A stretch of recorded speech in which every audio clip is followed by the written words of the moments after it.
When you're blue and kinda lonely too, you'll find a smile will go a long, long way. Though you're down, don't sit around and frown. A little smile will go a long, long way. Never grieve, just try to make believe the sky is blue, although you know it's gray. Don't you find it's just a waste of time? You'll find a smile will go a long, long way. And welcome to another rousing adventure. It's Ron and Jen's Great Escape. It's our effort to kind of taper down the toxicity of conversation, of events and stuff happening in the world around us. How's that? Is it possible? Yes, it's right possible. Right now? I mean... They say it couldn't be done. Do you think we actually do this? I do. Well, that's positive then. I'm very excited about our accomplishments thus far. As am I. All right. Yes. Boy, those of us who lived through the Jimmy Carter administration, here we go again. That was a wee bit of a thing. Here we go again. Why do you say that? Because inflation is everywhere. Did you see the price of gas nationwide is a 7-year high. It's a 7-year high here in the Ocean State. $3.26 per gallon is the average, according to AAA.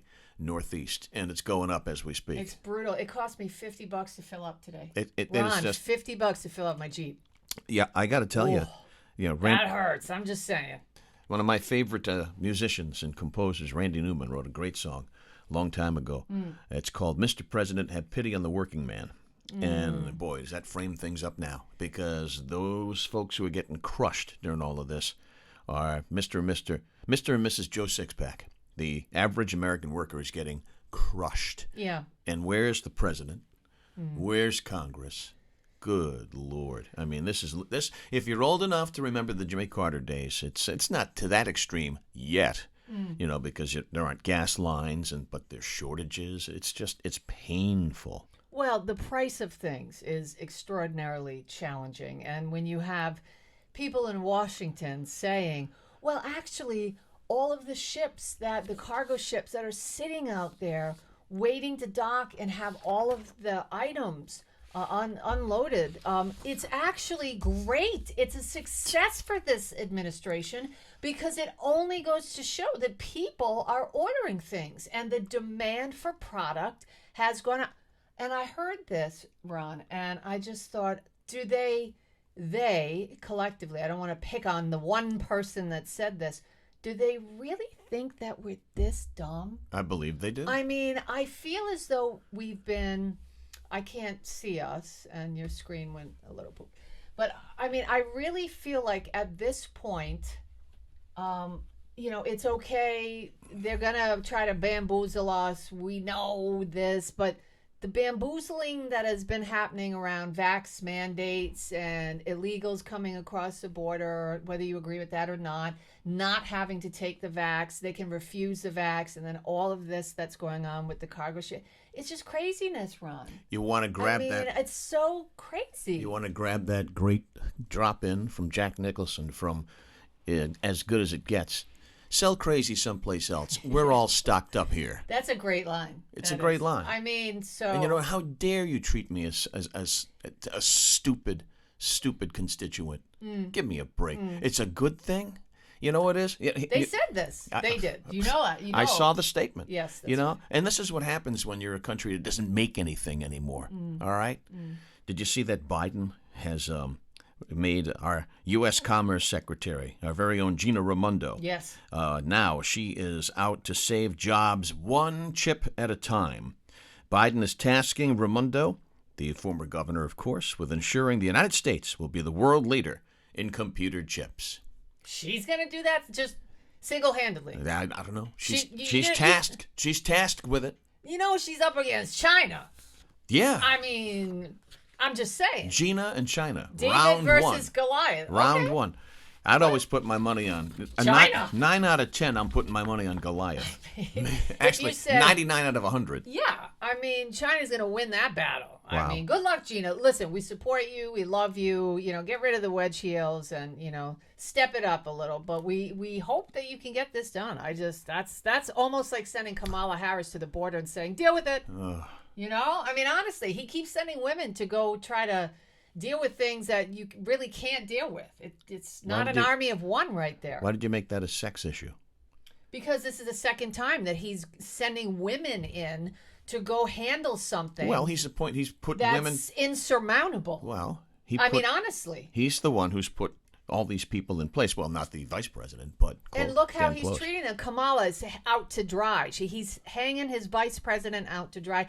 In fact, people within his party say that there's infighting between the Biden administration and the vice president's office, and that there's really not a lot of what's chemistry there, so to speak. You know, they're great on a ballot. It felt good when you were voting for them, but as far as them, past the first date, doesn't look good. No, doesn't look good at all.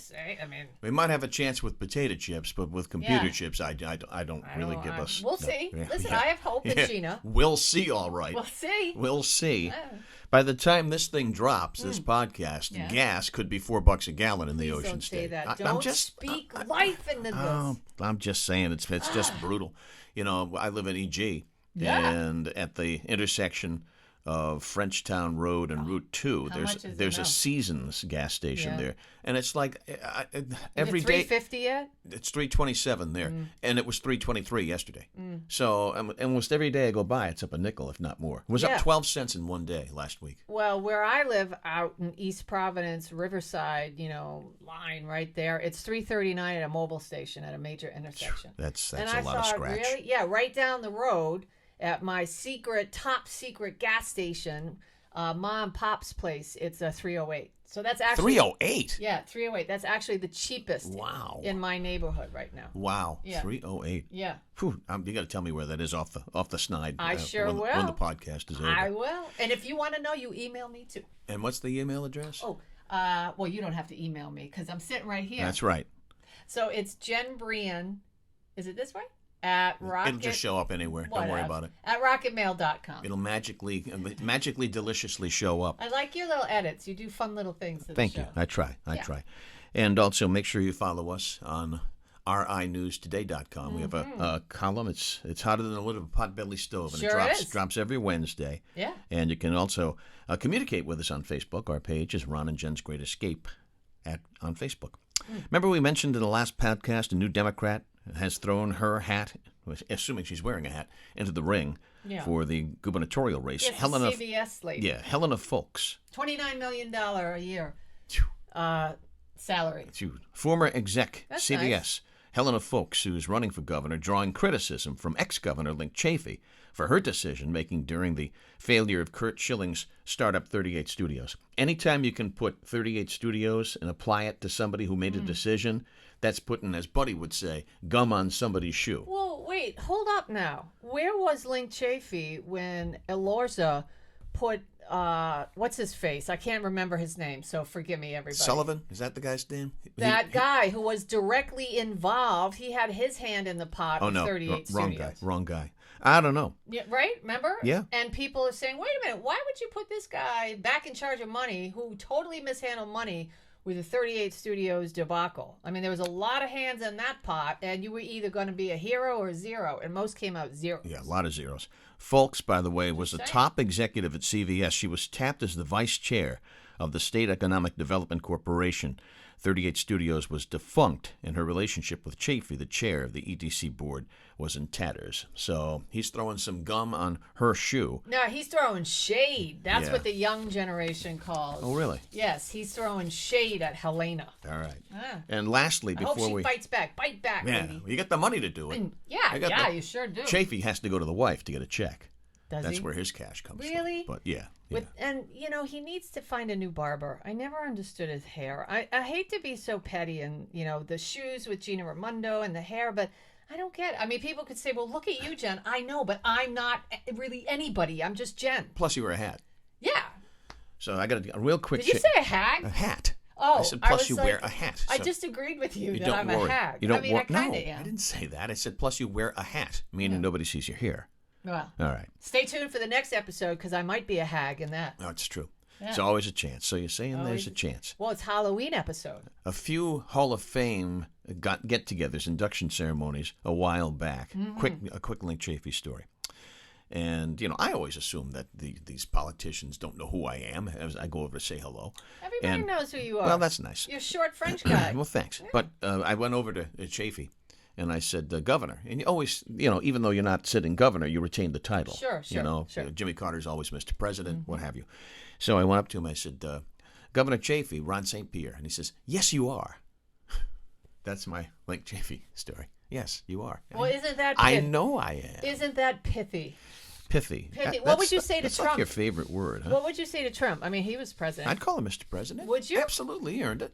It's his And title. what if most of you out there, if you bumped into Trump, would you say, hey, Mr. President? If you have any respect for the office, you do. Mr. President. That's asking a lot these days.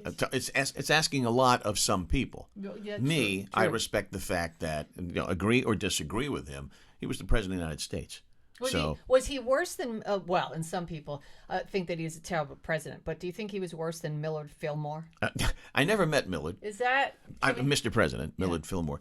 Well, Millard Fillmore, among some of the worst presidents rated, at least historically. Buchanan, I believe, is one of the worst. Jimmy Carter, I lived through that administration. He was definitely one of the worst presidents. He was too nice. He's a great humanitarian. What a nice man. He's a wonderful humanitarian, but he was a horrible president. Yes. Terrible president. All right, that's all I got. Now we can switch over to Jen's News and see what's going on with this pithy segment. Pithy. That's a popular word for this podcast. Pithy. Well, it's popular in my vernacular these days because, I like to just hold on to words. You watch Pee Wee Herman's Playhouse, and they always have the word of the day. That's yes, and it was educational and funny at the same time. Yeah, I like Cherry. I mean, he was a pervert, and he did bad things in a dark movie theater. But, I mean, outside of that, it was a great show. All right, anyway, it's time for... Jen's News, America's favorite segment. Did that scare you? Hazel. See, I lowered it an octave. It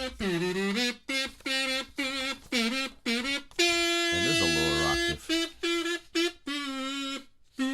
It's time for my news. Yeah. All right. What you got? What do we got in the news today? So how about this? You're all sleepy. You've got your feety pajamas on. You have your glass of milk, or some of you, your Spirit. Your highball or whatever. And you have your glasses and your little book, and you drift away. And then all of a sudden, boom! A meteorite blasts through the roof of your home. Can you ever picture, that happening? To me, no. Yeah, well. To you, yes. Yes, Ruth Hamilton. This happened to Ruth Hamilton. A meteorite crashed through the roof of her home while she was sleeping. She says she was sound asleep before being startled awake by a crashing noise through her ceiling, and it wasn't until after she dialed 911 that she noticed the meteorite near her pillows. Where was this? Well, hold on. All right. It was a clear night in Golden, British Columbia. And 66-year-old Ruth Hamilton was all at sleepy time in her home when this thing just came flying through her home.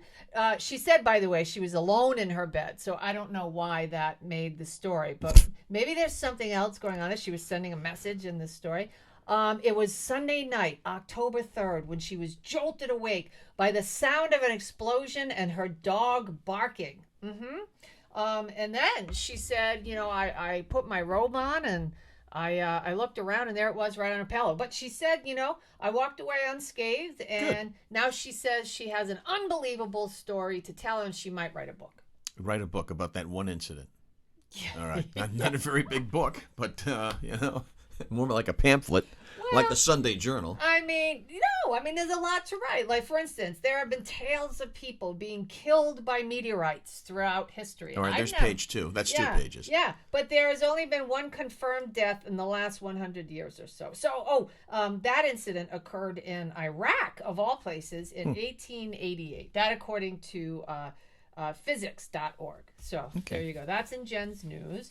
What else do we have today? Well, this is very interesting because, I've been following him. I don't know if anybody else has. I follow Cam Newton. I've been following Josh Gordon. I still follow Tom Brady. Well, stop following. Then I'll have you arrested. Well, yeah. I'm sorry. But Cam Newton, do you know how? Remember when he was with us and he was very anti-vax? Yeah, yeah. Well, he didn't ever say that. No, he was mysterious about it. Yes, which meant, I mean, He didn't have the shot. Looks like the worm has turned for Cam Newton. The free agent quarterback is currently without a team after New England abruptly released him, but his chances of finding a new home has just gone up. He's now fully vaccinated against COVID-19, and he says he's ready to help a team win. I think Seattle's going to pick him up. Really? Yeah, because Russell Wilson had surgery on his finger. Yeah. And their backup quarterback is Geno Smith. Yeah, well. So he fits in. Yeah. Because he's a running quarterback, as is Wilson. Yeah, he says, hell yeah, I still want to play football. That was posted in a video on his YouTube channel. He says, I still get that urge to go out and perform and do something that I've been doing since I was 7 years old. And you know what he still does? This is so funny. I appreciate unique things. And so every Sunday, he gets dressed as though he were going to play football, either, at Foxborough or an away game. So he gets dressed to the nines. He's got his suitcase. He's got his briefcase. He's got his earpods on. And I don't know where he goes. Why not? But he goes somewhere. And he shows himself getting dressed in this fabulous outfit. So Okay. If people are interested in that, that's just wonderful. Hey, no strike, by the way. Did you see this? I know you're going to do a Hocus Pocus story. No, that's okay. And remember the Hollywood, like the gaffers yes. and all, they were supposed to vote. They Yes, voted the not. boom people. Yep, they didn't go on strike. Did So- they get what they wanted? I don't know. I just know they didn't go on strike. I don't care if they got what they wanted because I'm not in the union. But the fact of the matter is, I love his candidness. I only care because Rhode Island's making, the filmmakers, they're making some dough Yeah, off but this. what do we get out of it? A little, prosperity, I guess. I don't know. Helps We with get taxes. nothing. Helps with taxes, I They guess. don't know. But anyway, Hocus Pocus 2, the production will continue, I guess. Yeah. Well. Oh, hey, and didn't you say you went walking, you went hiking, and you saw that? Was that the last podcast, or did you That tell was the me last. personally? I think don't know. I don't know. It was the last. Nice. No, it was the last podcast. We don't know. The last podcast because I told you that on the way to it's with the East Greenwich Recreational Department every Thursday, and we did Lincoln Woods recently, and we rode by the construction site for Hocus Very Pocus good. 2. It was really cool. Well, are you a fan of Hocus Pocus? No. No. No. Well, I don't like Bette Midler. Well, for those, She's a brilliant. I used to love her. And the other one I don't like either, Sex and the City. She's a brilliant. Sarah too. Jessica Parker. Yeah, and What the other about woman Kathy I always Najimy? forget. Yeah, she's kind of cool. She's hilarious. Yeah. I love her. Anyway, Hocus Pocus, if you're a huge fan of this, now has Crocs. You got Crocs on today. I do. If you want to see Winifred, I think that's Bette Midler's name in the film. There So you go. if you want to have them on your shoes for a limited time, it's actually a thing. The Sanderson sisters' footwear has been inspired by Crocs and by the witches, and Crocs is loving it. So they're selling these things. How much? It doesn't really say. Typically, they're about, I don't know, $60. Oh, or but so. if it doesn't mention a price, it means it's going to be exorbitant. Yeah, well, here's the big catch. You have to enter a Crocs drawing for the chance to buy the shoes. No, not so good. you can do that, by the way, the Crocs Not good. website. To All right. enter. And make sure, listen, honest to God truth, here's a tip from your Aunt Tilly. I, last year, was trying to get some Drew House, some Justin Bieber Crocs. I know you know nothing about this, for my best friend. And she's a millennial. And anyway, I found myself, so I was just, searching about it, and I found myself, it said crocs.com, and it totally looked legit. The whole site, I ordered the shoes. They took it out of my account right away. It was a scam. So people actually have websites set up that look identical to the Crocs website. So I'm sure that I missed a major flag. There probably was one thing that made a difference in the website, but just be very careful because scams are massive out there this year. Right before we started this podcast, right? You were in the other room. Your phone rang. My cell phone went off, and I answered it. It was a phone call, an incoming call, and it was to let me know that someone had stolen my Social Security, my Social Security number. They don't. The U.S. government doesn't contact you by phone if there's a problem. That's a scam, and there's a huge Social Security scam going on out there. All right, so know how the government gets in touch with you. All right, know that because so many people just get sucked in. Because they panic. It's like, oh my God, somebody has my Social Security number. What's next? No, they don't. They don't. Yeah, well, I was panicking during the pandemic when we were all locked in. Well, the pandemic's still ongoing, but Somebody tried to file for unemployment in my name. Oh, yeah. Twice on mine, by the way. And I had to go to Two state times. police. Yeah. Yeah. And so, I mean, it's just, listen, if only people would use all of those brains and these, these genius ideas on bettering the world, we might not be in the cultural predicament that we find ourselves in. But with that said, I shall not get on my soapbox. That is the end of another fine edition of My News. One last note about the scams for unemployment. Yeah. You know who got scammed? Colonel Manny, the head of the state police. No way. Yes. Well, how? Yes. I don't know. Well, I don't know how I got. I get. You've qualified. Debit card You've qualified for unemployment 2 times. Wow. All right. And at that time, I wasn't unemployed. And see, the reason why I have unreal. such a bee in my bonnet about this is that, I love my mom dearly. My mom used to be on my show when I had, my own show, and we did Moments with Mom, and she would call in, and people loved it. It was just a lot of fun.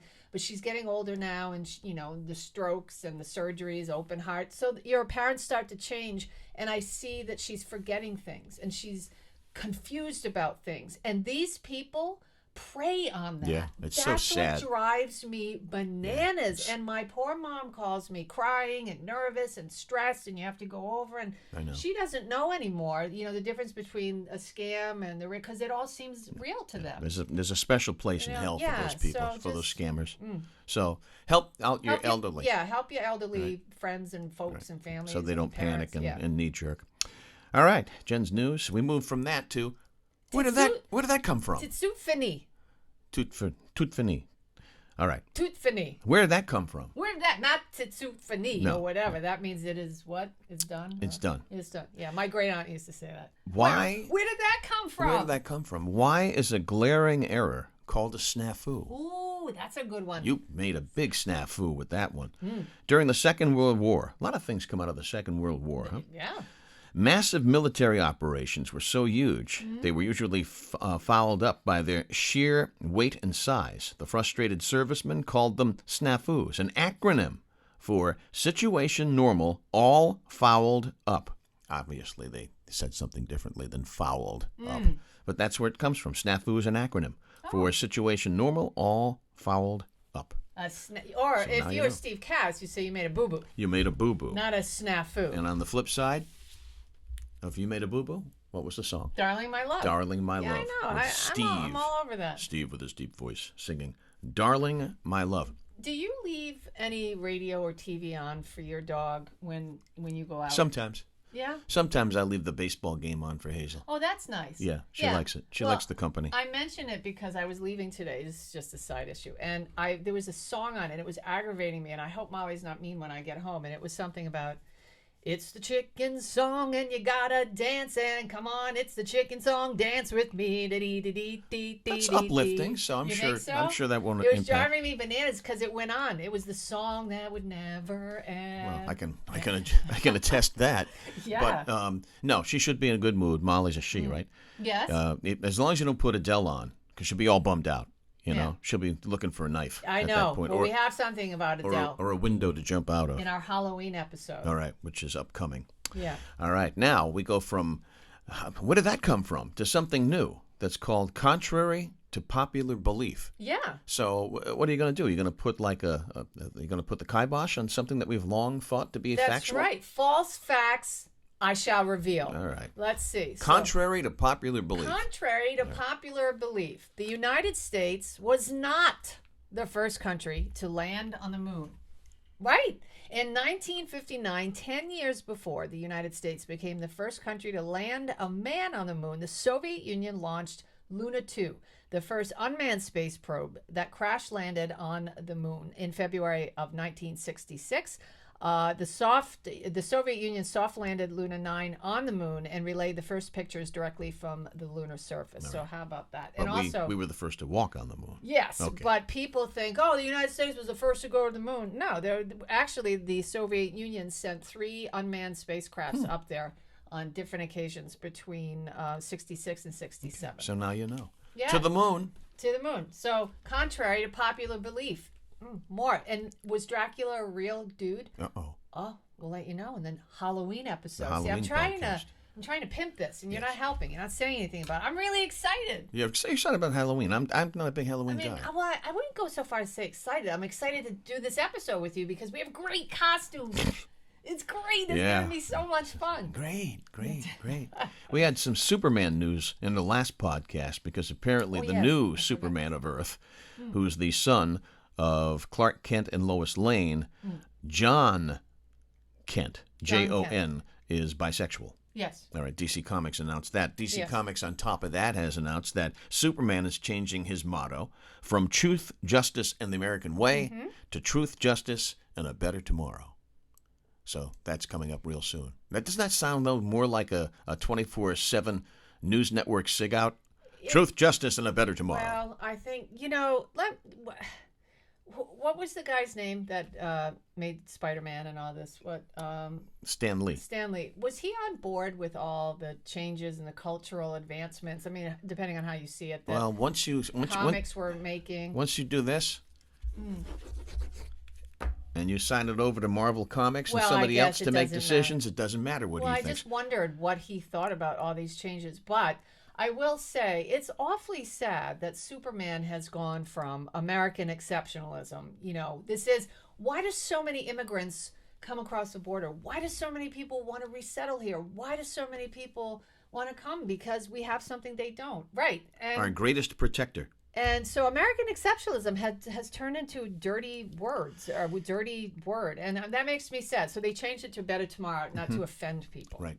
Or to be more encompassing around the world, not just the American way. Well, but to the point. That could be a business decision. I didn't think about that. You are right about that. To your Stan Lee point. Still. To your Stan Lee point, however, Jerry Siegel and Joe Shuster, the two guys who created Superman back in the 30s, early 30s, they never used that motto, Truth, Justice, and the American Way. That only came in afterwards during World War II. Yeah.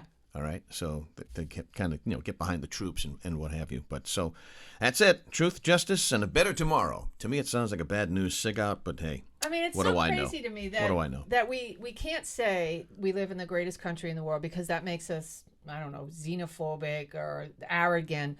But we can, within the boundaries of the United States, say, this is the greatest team in football. This is the world champion. This is the #1 person in the world in swimming. So all of these accomplishments can happen.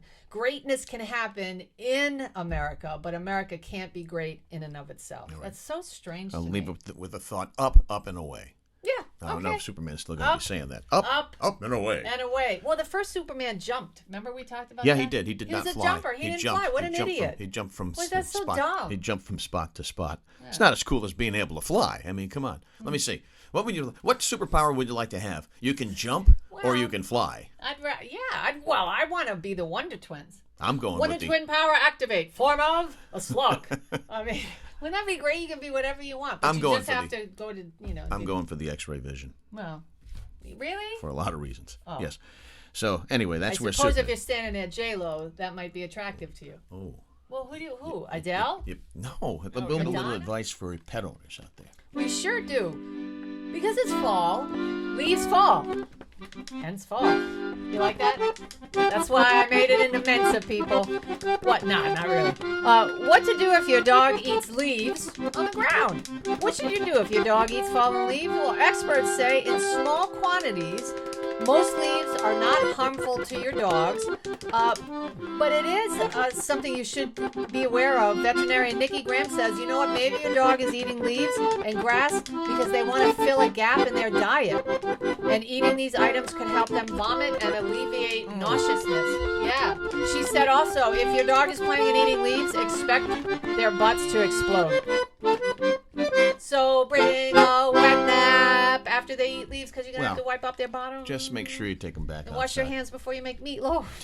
Really. Saying. Take them outside and let them do their business. Yeah. But I fortunately never had a dog that eats leaves. Oh. But I guess your dog Molly will eat Molly eats leaves because there's stuff in the leaves that she kind of wants to eat. So, yeah. If you're cooking, make sure you always wash your hands after you walk your dog. I can tell my roommate that the other day. I was like, "You're not making me dinner. You're disgusting." That's not ask a millennial. That's tell a millennial. Wash your hands. Yes. And say your prayers. That's right. you'll find a smile will go a long, long way.